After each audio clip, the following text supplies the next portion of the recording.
we are back with another episode of the Real Estate Investing Club. Today we have Chris Linger with us from Up Plex. Chris is a seasoned investor getting started way back in 2006 before the epic crash we had back then in 2008.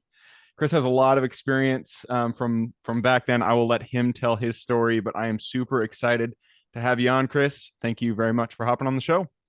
Appreciate it, Gabe. Thanks for the invite. Absolutely. I told you before we got on here, we like to start with stories. We like to hear how people got to where they are today. I know you got a good one, so why don't you take us back to the beginning, way back in 2006? How'd you get started in real estate? Yeah, so I'm actually a 26-year veteran of the Navy, and through that we moved around a good bit and picked up properties here and there along the way. So accidental landlord kind of thing. But about halfway through my career, somebody mentioned, if you own like 10 homes by the time you retire, you'll be set for life, type of thing. And uh, I enjoyed once I started that process of being a landlord as opposed to just selling them when we left type of thing. And it was an incredible concept to me. And so that was the 2005, 2007 timeframe when we left that that particular one that started me off. Fast forward about 10 years, I met my now wife. Uh, Between us, we had about four apartments, four doors. In 2017 is when we met. By 2020, we had grown to 35. Wow. So we found that partnership was a huge factor for growth. In 2020 is when I retired. September of 2020, I retired from the military and we switched to the syndication model. We had already been looking at it, but because of my active duty, she was a reservist. We didn't feel right being in charge of other people's money, with the potential to deploy and lose access to internet and all that good stuff. So we held off until one of us was out.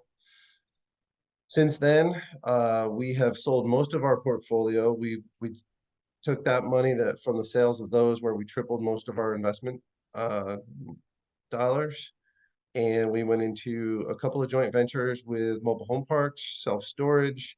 We've done a few notes when we sold those properties. We did some seller financing for down payments that have allowed us to continue to cash flow for properties we no longer own.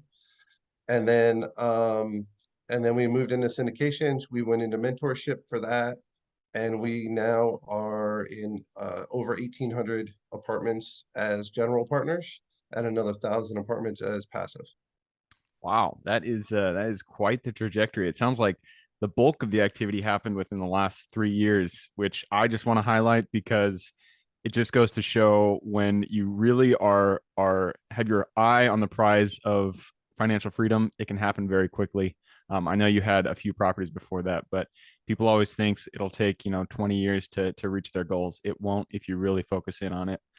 Um, So so it sounds like you sold most of your properties to you divested of your portfolio to move into commercial. What just kind of walk me through that process, your thought process. Why did you sell what you had and focus in on the commercial side of things? So we had everything from a single family to an eightplex, most of which were quadplexes, and we were self-managing, Mm. which is a huge time suck, especially when they're spread out across Austin. We're from Austin, Texas. That's where the majority of the portfolio was. We had a little bit in Killeen, a little bit in Temple. Those are about an hour away. Self-managing, we had the systems in place to deal with it all, but it still was a lot of extra work. And so we were looking And you were self-managing while working, correct? for the last 3 years of my career. Yeah, Yeah. we Okay. were. And my wife is also anesthesia and was working in operating rooms and stuff like that as well. So um, there was a lot of different factors there that came into play. But we wanted stuff that was a little bit more hands off, Mm. where we had somebody else doing the day to day, and we're more responsible for the monthlies, the bookkeeping, the processes in place, stuff like that. We had done before we knew for sure that I was getting out, we looked at notes as a Hmm. possibility. So we did some training for notes, and that's why we felt comfortable when we when we sold, we did that seller financing and took on a mortgage, a second position mortgage, so that we could maintain the income even though we were selling off things. So we went from 35 doors, now we only own three, one of which is our primary. Wow, So love it. as far as that portfolio goes. Yep. Yeah. And it's really interesting that you chose to sell with seller financing. On this podcast, every time I get an opportunity, I like to tout the benefits of seller financing. I think it's a benefit for the buyer. I think it's a benefit for the seller. But it's interesting. Most people don't choose to use seller financing. So why did you make that decision to go through and sell your properties with owner financing? So our entire portfolio, we owned ourselves, those 35 doors. If we were to sell all of those, and I had just retired, so all of our income would have shifted. There would have been almost nothing. And we what we did was we had them still do a primary for their original bank note. And then the seller financing side, it was investors that we already knew that had their own portfolio here in Austin. Mm, And so the very first property, we did a lien on one of their other properties that we knew had enough equity in it to be able to withstand that. And then every property after that, they just did the second note on the property they had just purchased from us. So we okay. already knew the properties really well, and that gives us a cash flow. I think for those five notes, we're bringing in roughly $6,000 or $7,000 a month. Not bad. So it works out well for us, yeah. And those guys, like you said, it's a buyer benefit because they were able to get in these properties for like $3,000 and $5,000 for like an Yep. $800,000 property or $250,000 property, anywhere in between. Yep. And I'm selling a property right now as we speak. We are in the closing process. And I'm giving them 6% or no, 5% interest while current rates are almost 7. So there's also the benefit of if you negotiate with the seller correctly, Mhm. sometimes you can get interest rates that are lower than you would in a conventional bank. So Yeah. huge fan of seller financing. It sounds like you already had these relationships in place though. So this was not a retail buyer. You didn't list it on the market and seller finance it that way.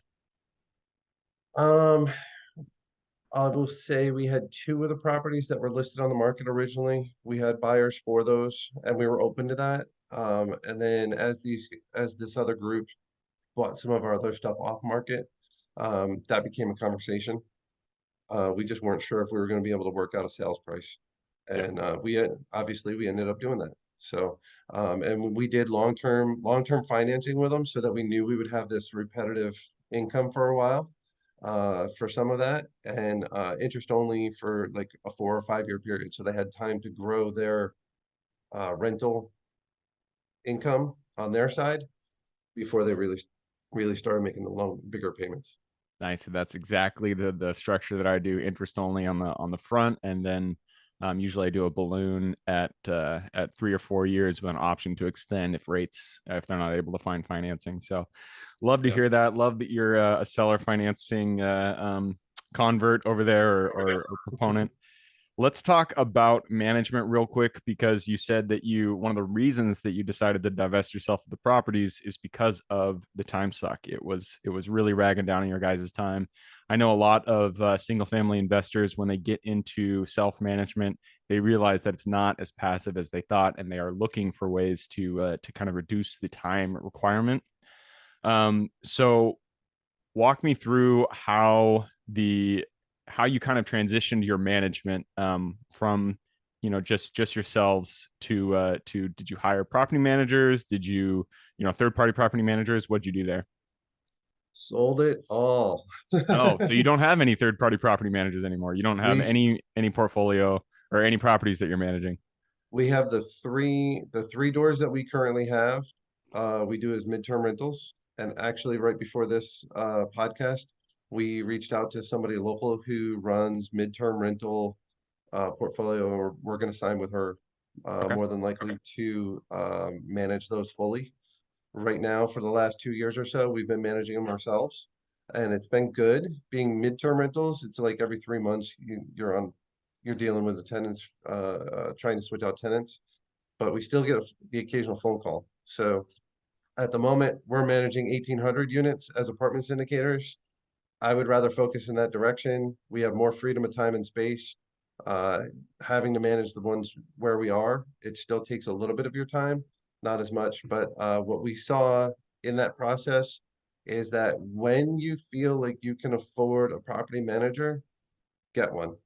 Yep. You will get back so much of your time, and that is so valuable for you, your family. You can focus on your regular business, whatever it is, or growing your business. Yep. Absolutely.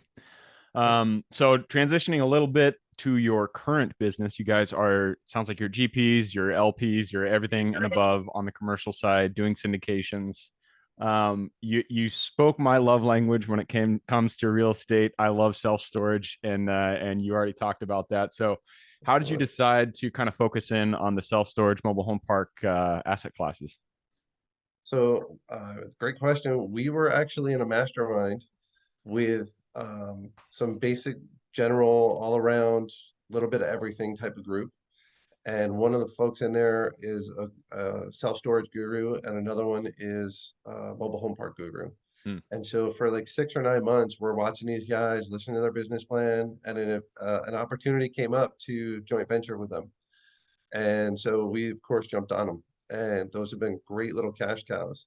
The interesting thing to the first deal, the first storage deal, was it was her first purchase of her own that she was going to be the first time manager, all this stuff. But we were experts with long distance management, business management, because while we had our 35 doors, what I didn't tell you is I was in San Diego, my wife was on the East Coast, the properties were all in Austin. Oh man. So we had systems in place, so we know how to build those things. She knew how to run the self-storage stuff. We used the ESS and all that for the management, basic management.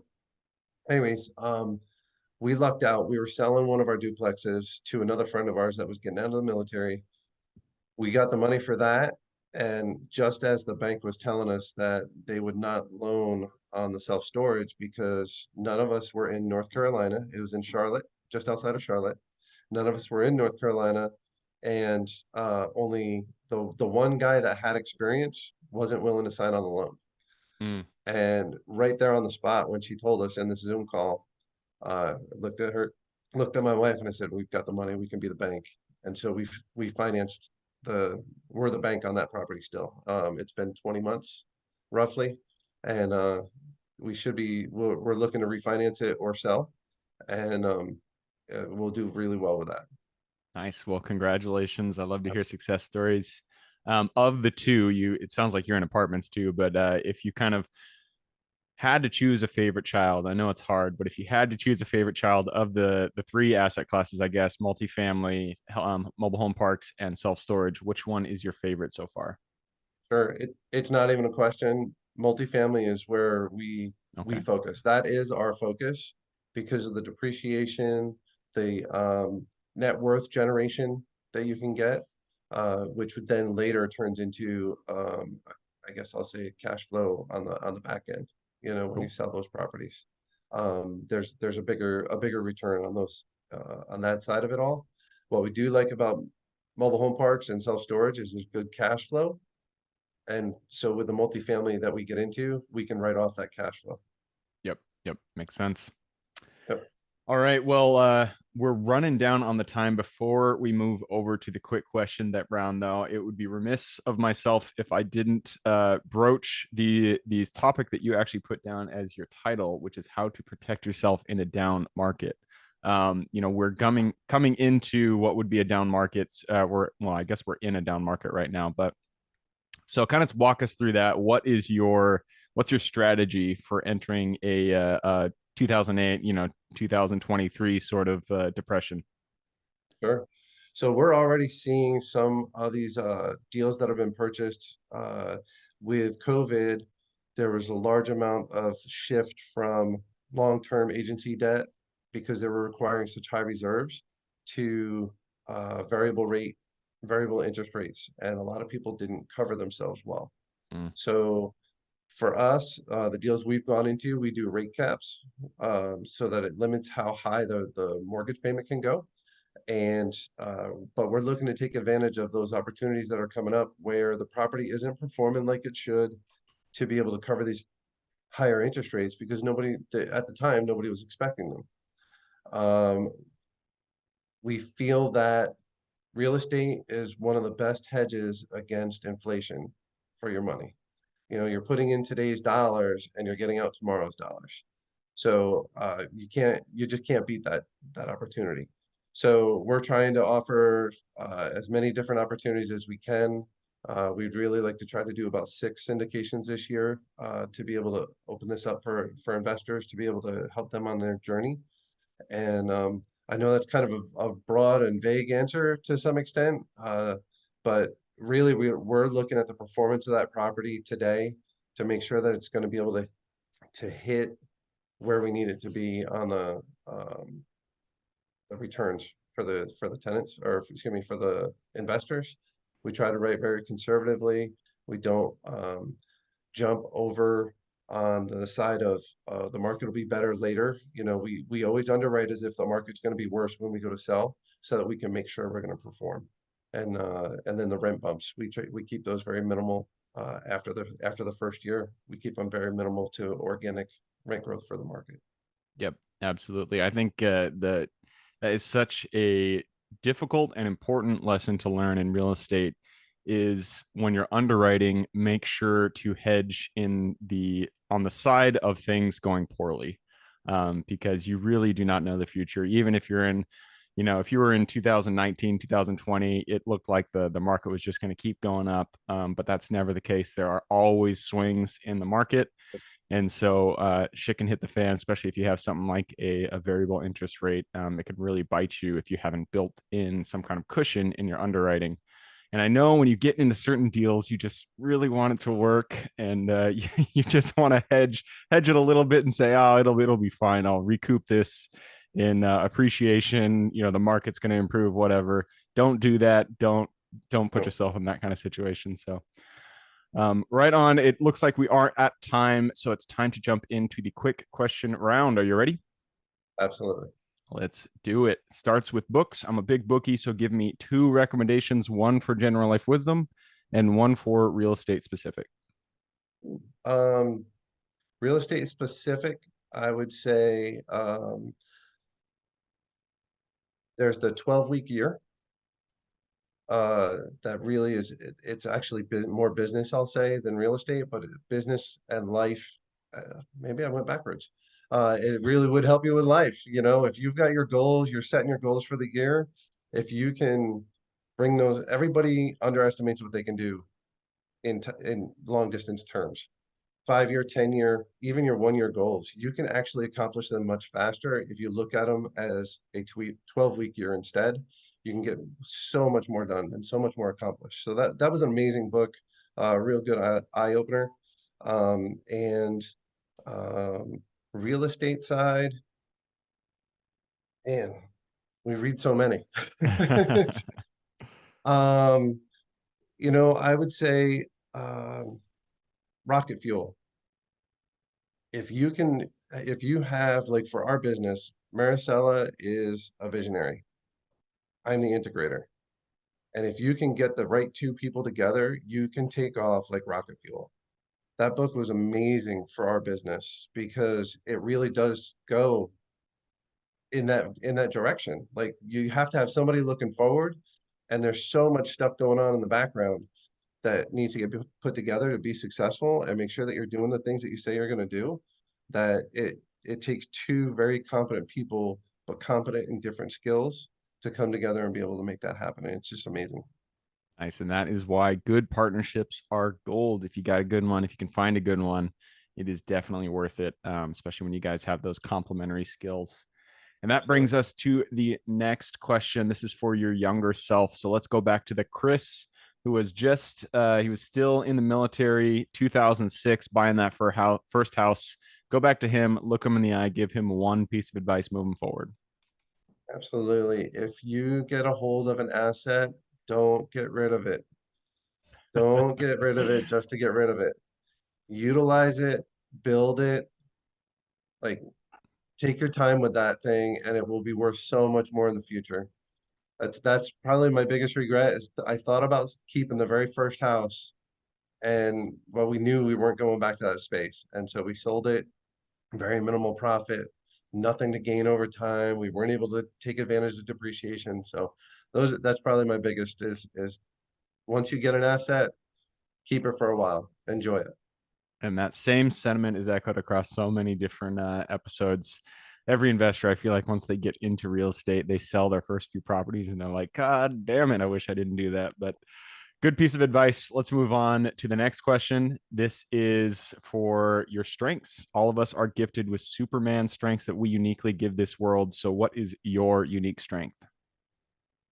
I will say I am not Rain Man, but when it comes to numbers and crunching numbers, I have a really good recollection of, like, we can talk about almost any deal that we've done, and I've probably got the numbers in my head ready to roll. All right. So I'm able to calculate those things pretty quick on their own as well. But once we have a deal going, like, it's I can compare things. I can, like, that's my superpower is working with on I'm a walking Excel sheet. Man, I'm jealous. That sounds pretty blissful. All right, to the next question. This is about the United States. There's a lot of square miles out there, a lot of opportunity to invest. So, what is one market you are most excited about investing in today? I'm gonna say Dallas Fort Worth. Ooh, ugh, I love that one. I'm that's my Uh, favorite too. I've been looking for more self storage, so I We've jumped in. we've But got three yes, up there. Dallas is great. Yeah, we've got three properties up there right now. Loving it. We're doing really well. And we've made some great partnerships up there too. Yep, Dallas is great. Actually, when I went and did a due diligence trip on one of my self storage facilities down there, I was just surprised at one, how big it is. Dallas Fort Worth is massive. And then just the airport. I swear to God, I was driving like a half hour through that airport and I didn't even get to the other side. So, uh, big things down in Texas, as they say. Moves us on to the next question. This is mentors. None of us are islands. We all stand on the shoulders of giants. So, who is one mentor who has contributed significantly to your career today?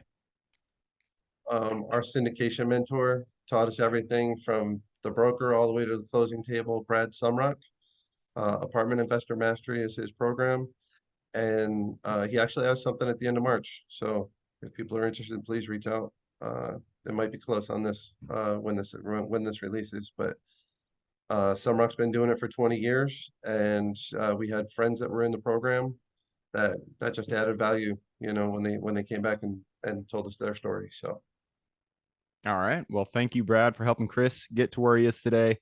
That moves us on to the second to last question. This is tools. Tools form the backbone of every business. So, what is one tool you could not live without? One tool that I could not live without in real estate would be a property manager. All right, property managers are key, and you know that is a great tool to have in your tool belt, especially because doing it yourself is a time suck, as we talked about earlier. So, leads us to Yeah, the very last question. This is for the listeners. You've given us a lot of good advice, a lot of things to think about. I'm sure people want to reach out, get in contact with you. What is the best way for them to do that? I would say go to up-plex.com, upplex.com. You can fill out an investor inquiry, contact us, schedule an appointment, whatever you need to do. But that's the easiest way to get in touch with us, up-plex.com. All right, up-plex.com. I will put that URL in the show notes. So if y'all want to reach out to Chris, just go ahead and click a little more in the description. It'll pull down the full description, and in there you could find Chris's URL. Well, that wraps it up. Thank you very much for hopping on the show, Chris. Absolutely appreciate it, Gabe. Thanks so much. Absolutely. And for everybody who's here with us today, thank you guys for showing up. You are the reason we do this. So if you guys have any questions whatsoever, reach out to me, Gabe at the realestateInvestingClub.com.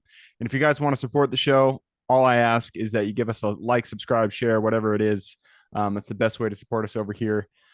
Other than that, I hope you guys have an absolutely fantastic day. Keep rocking real estate, and I look forward to seeing you on the next episode. Thank you for joining us for another episode of the Real Estate Investing Club. I hope you guys enjoyed the episode as much as I enjoyed putting it on, and we're able to pull some actionable advice that you can apply in your own investing today in the field. Before you go, we have a gift for you. If you're a new investor looking to get started or an established investor looking to take your investing to the next level, I've created an ebook just for you, available on our website. This ebook will cover how I was able to create both active and passive income in real estate with very little money to start with. In it, I will address the 3 most often cited obstacles new and veteran investors run into by showing you how to find deals that are actually deals, how to finance a deal with little to no money down, and how to exit those deals for maximum value. And if you get the ebook today, I am throwing in a bundle of bonuses, 7 of them to be exact. The first one will be the off-market lead generation blueprint, which will take you through the exact systems and processes we use to generate off-market leads like clockwork, which is the most important skill when it comes to creating wealth in real estate.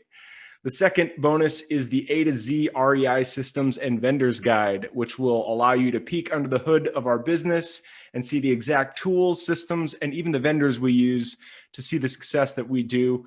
And the third bonus is the top 100 best performing keywords pack, which will give you the exact keywords we use to target motivated sellers online using PPC ads. The fourth bonus is our contracts bundle for wholesaling and renting real estate, which will give you access to all the contracts we use in the field to execute all different types of transactions.